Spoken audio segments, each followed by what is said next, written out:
What's going on, everyone? Welcome back to my channel. Thank you so much for sticking with me while I was on my little month-long break. July had me going through it just like you guys, but we are back. We're going to be going through each sign and talking about the month of August. So I'm really glad for August. You know, we have a lot of forward momentum. We have Mercury finally going forward. We have Jupiter stationing to go direct as well. We don't have any eclipses. So July is going to be, or August is going to be a much better month. And then, you know, obviously towards the end of the month, we have a lot of very productive energy too. So we can take all these new exciting ideas and new creative projects that we start, all these different things, and we can start really getting serious about them. So, by the way, if you are new to the channel, thank you so much for checking it out. I hope you enjoy it. If you do like this video, please give it a thumbs up. Comment down below, let me know what resonates with you. And if it does resonate with you, please subscribe so you can keep an eye on all the other videos that I'll be posting. So yes, with that, if you want to see more about your sign and what's going on for you, don't forget to check out your sun, moon, and ascendant, most importantly. Your ascendant sign is typically going to be the most accurate, and then sun and moon, it really depends on, you know, your individual energy and what usually resonates with you. So just check all three. Take what resonates, leave what doesn't. So yes, anyway, with that, if you want to see more about what's happening for you, then please keep on watching.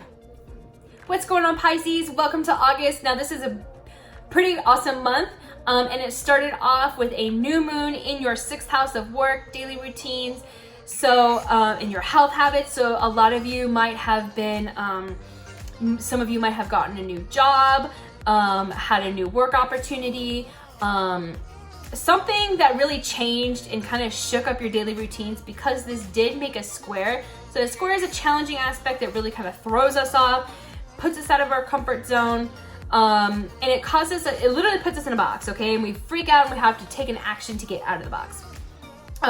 It did make a square over to Uranus and Taurus in your 3rd house. 3rd house is all about communications, learning, all those different things. So this might be a new opportunity that's putting you out of your comfort zone and having you, you're having to learn some new skills probably. And it's going to be a little bit challenging for you. And it might be skills, especially having to do with computers or the internet, because Uranus is involved in this. Now this could be you starting a new fitness routine. By the way, if you want to check out a really great fitness channel of a personal trainer, then check out Fire Warrior Fitness on YouTube, Facebook, and Instagram. Those are my pages. Okay. So,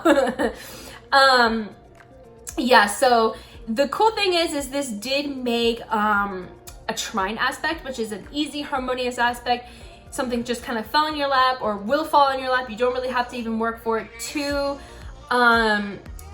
Jupiter in Sagittarius in your 10th house. Okay, so this really is going to have a big impact on your career in a really great way. Okay, so anything that's kind of putting you out of your comfort zone, really shaking up your daily routines, changing up your work, making you having to learn new skills, do it. Okay, freaking do it, because this is going to have a really great impact on your career as a whole. Okay, so the next day that we have to look forward to is the 11th. Okay, we have Jupiter, your co-ruling planet, is going direct in Sagittarius in your 10th house. So that's really exciting, you guys. If you've had your 10th house has probably felt a little slow and sluggish, and you've been a little like trying to move forward with some things and they're just not really working out as well, or they're not working out in the way that you thought or as quickly as you were wanting them to. Any kind of thing like that, Jupiter moving direct is going to, those things are going to start moving forward again. Okay. So then we also have Uranus, like I said, the planet of revolution and shocking and surprising stuff, is going to be stationing retrograde in Taurus in your 3rd house. Okay, so the way that you think, the way that you communicate with everyone, is there's a revolution going on in that area of your life. Okay, and after this 8-year cycle, that area of your life is going to be completely different, for the better. Okay, always for the better. But so, you know, outer planets are already an internalized energy anyway. When they do stuff, it's typically, not always, but typically it's a very it's an internal process, okay? But it's a big internal process. It's a slow one, but when, like I said, when it's done, it's huge. So this is you really with Uranus moving retrograde. This is you going through the mental, emotional, psychological, subconscious processes to really move forward with this restructuring of your third house stuff, okay? Also, on that same day, on the 11th, we have Mercury moving out of Cancer and moving into Leo, into your 6th house, okay? So any kind of issues with work, with paperwork, maybe you were trying to get a new job and the process was moving slowly. Maybe you were trying to start, maybe you were trying to join a gym and they lost your paperwork and all that kind of stuff got messed up, or something happened with the computer, you know what I mean? Anything like that. You're trying to move forward with your work, daily routines, maybe your daily routines. You probably didn't really have much of a daily routine for a little while Mercury was retrograde. But all that kind of stuff is going to start. Any kind of little issues that came up, those issues are going to be brought back up to be resolved, okay? And then you're just going to be very getting your shit together mentally in that area of your life, in the 6th house too, now that Mercury is moving forward. So the next day we have is the 15th. We have the full moon in Aquarius at 22 degrees in your 12th house, okay?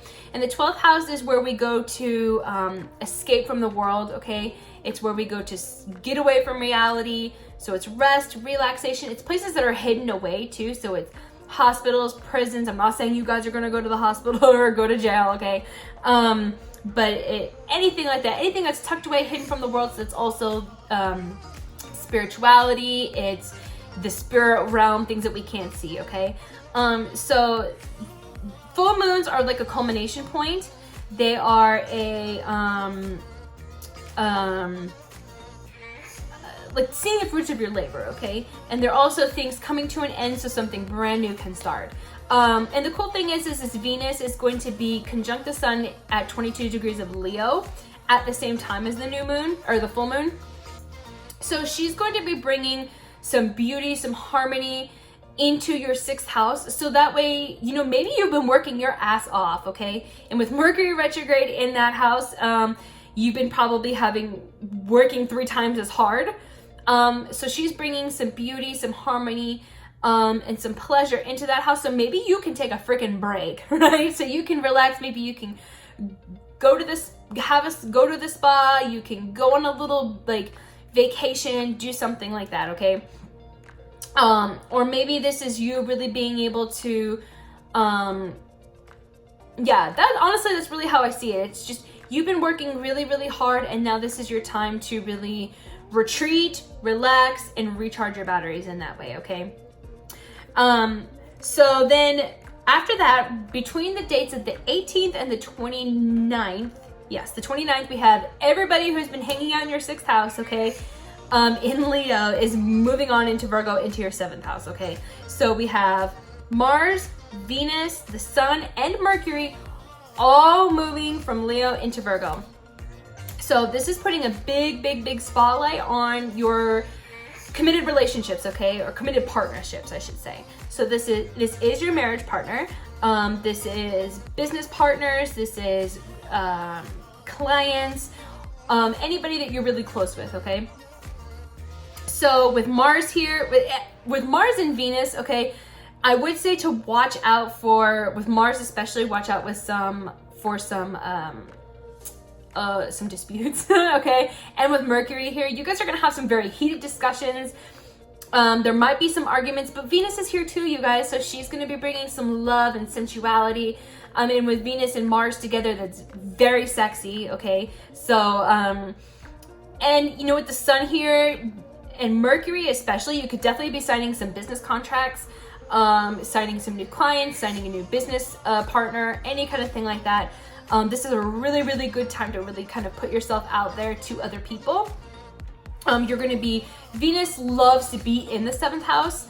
She doesn't necessarily love to be in Virgo, but she does love to be in the 7th house, okay? So she's going to be very diplomatic and charming. So yes, that's going to be a really productive, very really good time for your relationships, for sure. So then finally on the 30th, we have the new moon in Virgo in your 7th house at 6 degrees, okay? This one is going to pack a big ass punch, okay? Because we have Mars, first of all, is going to be conjunct the sun and the moon at 6 degrees of Virgo. But they're also, the sun, the moon, and Mars are going to be making a trine. So again, an easy, harmonious aspect over to Uranus and Taurus at 6 degrees. So anytime Mars and Uranus come into contact with each other in some way, this is literally an explosion, okay? But since this is a trine, this is like an explosion of awesomeness. So this, within your 3rd house, this could definitely be signing a contract, okay? Signing a contract with a, you know, especially if you're like a freelance kind of person, because this is Virgo, this could be you signing a contract for a new freelance job. This could be you signing a new client, and it's just going to be shocking and unexpected. You're not going to see this coming, okay? But it's going to be really awesome. So I will definitely be interested to see how this plays out for you guys. Definitely drop a comment down below and let me know what happens for you. The other thing that is going on at the same time as this new moon is we are going to have Saturn and the South Node making their, I don't know if they probably already were conjunct already, I think. But it is something to take note of, that they are going to be, Saturn and the South Node in Capricorn are going to be conjunct in your 11th house. So there is an aspect of like letting go of old structures, old beliefs, in regards to your friends, your social networks, and things like that. These things really do need to kind of fall away. So just let it happen, okay?